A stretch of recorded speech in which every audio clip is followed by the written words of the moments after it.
The principles of the Buddha Dharma are linked together by the sutras just like beads are strung together on a string. 2. Attracting. Creating the opportunities for teaching living beings. A sutra attracts living beings just like a magnet attracts iron filings. All living beings who wish to study the Buddha Dharma will be drawn to the principles in the sutras, like iron filings to a magnet. 3. Permanent. From antiquity to the present, a sutra does not change. Not one word can be deleted, not one meaning can be added. Not increasing or decreasing, a sutra is permanent, unchanging. 4. Method. A sutra is a method respected by living beings in the 3 periods of time. In the past, living beings relied upon this method to cultivate and attain Buddhahood. In the present, living beings depend upon it to move from the position of foolish common people to that of Buddhahood. In the future, living beings will also cultivate according to this method. A sutra is a method, then, venerated throughout the 3 periods of time. The word sutra has many more meanings. For example, a sutra is like a bubbling spring, principles flow from it like water bubbling up out of the earth. It is also like a carpenter's chalk line, which makes a perfectly clear, straight guide. But if you understand the first 4 meanings, you understand the basic meanings. To explain a sutra correctly, one must first outline it according to the 5 profound meanings of the T'ai school. 1. Explaining the name. According to the 7 kinds of sutra titles explained previously, this sutra is established by reference to person, dharma, analogy, and place. 2. Discriminating the substance. This sutra takes the Real Mark4 as its substance. The real mark is without a mark, and yet there is nothing which is not marked by it. 3. Clarifying the principle. The principle of this sutra is the realization of Buddhahood. If you cultivate according to this sutra, you can realize the Buddha position. 4. Discussing the function. This sutra's function is to lead you to understand the mind and see your own nature. If you understand the mind, you have no worries. If you see your own nature, you have no cares. No longer do you quit worrying about one problem only to begin worrying about another, and, when that one is solved, find yet another one coming to take its place. If you understand the mind and see your own nature, then everything is easy. 5. Determining the teaching mark. This sutra is like sweet dew, the heavenly elixir of immortality. Drink it once and you will never die. The sutra is also like ghee, a clarified butter with the most miraculous and subtle of tastes. Ghee is also used to describe the sutras spoken by Shakyamuni Buddha during the Dharma flower and lotus nirvana periods of his teaching the 5 previous Chinese patriarchs. It wasn't easy being the 6th patriarch. Many people wished to kill him and his disciples as well. For this reason, after the great master obtained the Dharma, he went into hiding, dwelling among hunters for 16 years. Even after establishing his Dharma platform at Nanhua Temple, followers of other religions tried to kill him, and so the great master hid inside a big rock. He sat there in meditation, and although they set the mountain on fire, he was untouched by the flames. The rock could still be seen when I was at Nanhua Temple. Who wanted to kill him? In general, it wasn't you and it wasn't me. On the other hand, if you consider the insane things we have done in past lives, it might well have been you or it could have been me. But in this life it wasn't you or me, and so there is no need to worry about having broken precepts in this case. As I told you, the great master is counted as the 6th patriarch from the 1st patriarch, Bodhidharma, who was the 28th Indian patriarch. Bodhi means enlightenment and Dharma means law. When Bodhidharma set sail from India, fulfilling Shakyamuni Buddha's prediction that the Mahayana 6 teaching would be transmitted to China during the time of the 28th patriarch, the Buddhidharma already existed in China, yet it was as if it were not there at all. Although there were men who studied, there were few who lectured or recited the sutras, and repentance ceremonies were seldom practiced. Cultivation was superficial. Scholars debated and argued, but none of them truly understood. The principles in the sutras must be cultivated, but at that time in China they were not cultivated because everyone feared suffering. Now, in America, it is just the same. People sit in meditation. However, as soon as their legs begin to ache, they wince and fidget and then gently unbend them. People are just people and nobody likes to have aching legs. While still in India, Patriarch Bodhidharma sent 2 of his disciples, Photo and Yeshi, to China to transmit the sudden enlightenment Dharma door. But no one, not even Chinese PFSx 7, would speak to them. So they went to Lu Mountain where they met the great master Yuan Kong, who lectured on mindfulness of the Buddha. Master Yuan asked, "What Dharma do you transmit that causes people to pay you so little respect?" Photo and Yeshi could not speak Chinese, so they used sign language instead. Raising their arms in the air, they said, "Watch. The hand makes a fist and the fist makes a hand. Is this not quick?" Master Yuan replied, "Quick indeed. Bodhi, enlightenment, and affliction," they said, "are just that quick." At that moment, Dharma Master Yuan became enlightened, realizing that originally Bodhi and affliction are not different, for Bodhi is affliction and affliction is Bodhi. He made offerings to Photo and Yeshi, and shortly thereafter, the 2 Indian PFSs died on the same day, in the same place. Their graves may still be seen at Lu Mountain. Patriarch Bodhidharma saw that the roots of the Mahayana, the great vehicle Buddhadharma, were ripe in China. Fearing neither the distance nor the hardship of travel, he took the Dharma there. The Chinese called him barbarian, because he talked in a way that no one understood. When children looked up at the bearded Bodhidharma, they ran away in terror. Adults feared that he was a kidnapper and so told their children to stay away from him. Patriarch Bodhidharma went to Nanjing where he listened to Dharma Master Shen Kuang explain the sutras. When Shen Kuang spoke, the heavens rained fragrant blossoms and a golden-petaled lotus rose from the earth for him to sit upon. However, only those with good roots, who had opened the 5 EYES 8 and the 6 spiritual penetrations were able to see that. Now, isn't this wonderful? After listening to the sutra, Bodhidharma asked, "Dharma Master, what are you doing?" "I am explaining sutras," Shen Kuang replied. "Why are you explaining sutras?" "I am teaching people to end birth and death." "Oh," said Bodhidharma, "exactly how do you do that?" "In this sutra which you explain, the words are black and the paper is white. How does this teach people to end birth and death?"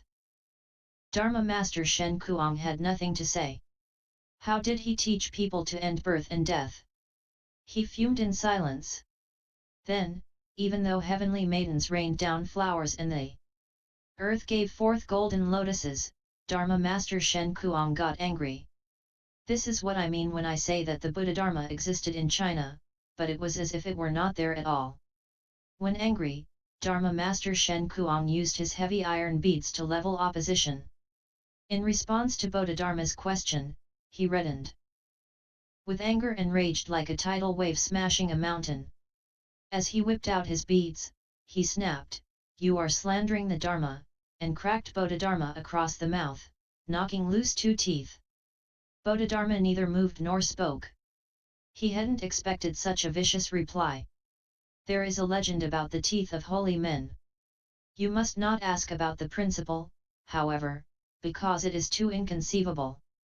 The legend says that if a sage's teeth fall to the ground, it won't rain for 3 years. Patriarch Bodhidharma thought, if it doesn't rain for 3 years, people will starve. I have come to China to save living beings, not to kill them. So Bodhidharma did not let his teeth fall to the ground. Instead, he swallowed them and disappeared down the road. Although he had been beaten and reviled, Bodhidharma could not go to the government and file suit against Dharma Master Shen Kuang. Those who have left home have to be patient. How much more so must a patriarch forbear? Bodhidharma then met a parrot imprisoned in a wicker cage. This bird was much more intelligent than Dharma Master Shen Kuang. recognizing Bodhidharma as the first patriarch, the bird said, "Mind from the west, mind from the west. Teach me a way to escape from this cage." Although Bodhidharma had received no response from people, this parrot recognized him. Hearing the bird's plea for help, Bodhidharma whispered a secret expedient teaching to teach this bird how to end suffering. He said, "To escape from the cage, to escape from the cage, put out both legs. Close both eyes. This is the way to escape from the cage." The parrot listened attentively and said, "All right. I understand," and stuck out his legs, closed his eyes, and waited. When the bird's owner came home from work, he always played with his parrot. But this time when he looked in the cage he was shocked. The owner was on the verge of tears. He couldn't have been more upset if his own son had died. He pulled open the cage door and scooped up the bird, which lay still and quiet in his hand. The body had not yet chilled. The owner looked with disbelief at the little body. He peeked at it from the left and right, it didn't even quiver. Slowly, he opened his hand, PHLLRTT PHLRTT PHLRTT. The bird broke loose from his hand and flew away. Now, like the parrot, we are in a cage. How do we escape? You may say, "I am really free. If I want to eat, I eat, if I want to drink, I drink. I do not have to follow rules. I can do anything." Don't think you are quite so clever. This is not freedom, it is just confusion. To be free, you must be free of birth and death, and then, if you wish to fly into space you can fly into space, and if you wish to drop into the earth, you can drop into the earth. If you can do this, you are truly independent. Like the parrot, you are free. As I explain the sixth patriarch Dharma Jewel Platform Sutra, I do not lecture well. This is not polite talk, it's true. Some lecture well, yet do not dare explain. After I have lectured, you of true eloquence may follow. When you have opened your wisdom, you will understand. In his great anger, Dharma Master Shen Kuang knocked out 2 of Bodhidharma's teeth. He thought he had won a great victory because the barbarian put forth no opposition. But not long after, the ghost of impermanence, wearing a high hat, paid a call on Master Shen Kuang. "Your life ends today," said the ghost. "King Yama, the king of the dead, has sent me to escort you." Master Shen Kuang said, "What? Must I die? When I speak the Dharma, flowers fall from the heavens and the earth bubbles forth golden lotuses, yet I still have not ended birth and death. Tell me, is there a person in this world who has ended birth and death?" "There is," came the reply. "Who?" asked Shen Kuang. "Tell me, and I'll follow him to study the way." "He's that black-faced Bhikshu whose teeth you just knocked out. King Yama bows to him every day. Please, old ghost, speak to King Yama on my behalf. I want to follow that Bhikshu. I am determined to end birth and death. Can't you allow me some more time?" "All right," said the ghost. "Since you are sincere, King Yama will wait." Dharma Master Shen Kuang was delighted. He was so quick to rush after Bodhidharma, that he forgot to thank the ghost of impermanence. In fact, he even forgot to put on his shoes. He ran until he met the parrot whom Bodhidharma had freed, and suddenly he understood, originally it is just this way. I need only act dead. I need only be a living dead person. Bodhidharma walked on, ignoring the barefoot Dharma master following behind. Arriving at Bear's Ear Mountain in Loyang, the patriarch sat down to meditate facing a wall. Dharma master Shen Kuang knelt close by. For 9 years, Patriarch Bodhidharma sat meditating and Dharma master Shen Kuang knelt beside him, seeking the Dharma. Earlier, when I spoke this public record, an 11-year-old child asked me, during the 9 years he knelt, did he eat or not? I replied, how could anyone kneel for 9 years without eating and still live? When the patriarch meditated, Shen Kuang knelt, and when the patriarch ate, Shen Kuang ate. But this is not recorded in the books. While the patriarch was sitting, many people came to bow to him and were received as his disciples. One day a great snow fell, and it rose in drifts as high as Shen Kuang's waist, and yet he continued to kneel. Finally, Patriarch Bodhidharma asked him, "Why are you kneeling here in such deep snow?" "I want to end birth and death," replied Shen Kuang. "When I was lecturing sutras I was unsuccessful. Please, Patriarch, transmit this Dharma to me." "What do you see falling from the sky?" asked Bodhidharma. "Snow," said Shen Kuang. "What color is it?" asked Bodhidharma. "It's white, of course." "When red snow falls from the sky," said Bodhidharma, "I will transmit the Dharma to you. You knocked out 2 of my teeth, and I have been most compassionate in not taking revenge. Do you really expect me to give you the Dharma?" This was the test Patriarch Bodhidharma gave to Master Shen Kuang. How did Shen Kuang complete the test? Cultivators of the way carry a knife to protect the substance of their precepts. A true cultivator would rather cut off his head than break a precept. Shen Kuang drew his precept knife, and with one slice, cut off his arm and thus passed his test. His blood flowed onto the new fallen snow. He scooped up a bucket full of crimson snow, dumped it before Bodhidharma, and said, "Patriarch, do you see? The snow is red." Bodhidharma said, "So it is, so it is." He had tested Shen Kuang's sincerity, and now the patriarch was extremely happy. "My coming to China has not been in vain.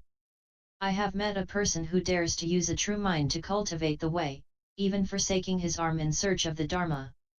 The patriarch then spoke the Dharma door of using the mind to seal the mind. 9. It points straight to the mind to see the nature and realize Buddhahood.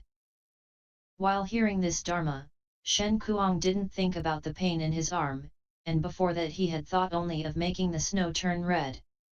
But now, he once again produced discursive thought. "My arm really hurts," he said.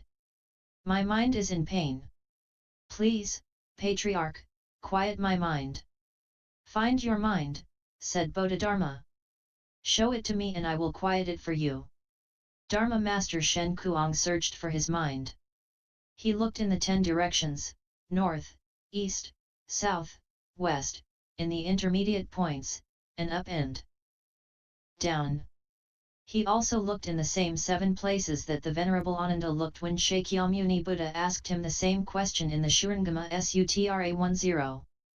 That is, 1. He looked inside his body. 2. He looked outside his body. 3. He looked for it hidden somewhere in his sense organs. 4. He looked where there was light. 5. He looked at the place where conditions came together. 6. He looked in the middle, between the organs and their objects. 7. And, finally, he looked in the place of non-attachment, which is no place. At last Shen Kuang said to Bodhidharma, "I can't find my mind." "Great Master, it is nowhere to be found." "This is how well I have quieted your mind," said the patriarch. At these words, Shen Kuang understood the meaning of the Dharma transmission, the wonderful, ineffable principle. 10,000 dharmas return to one, where does the one return? Shen Kuang did not understand, and ran after Bodhidharma. Before him at Bear's Ear Mountain knelt 9 years, seeking Dharma to escape King Yama. With the transmission of the Dharma, Shen Kuang received the name Huai Ko, which means able wisdom.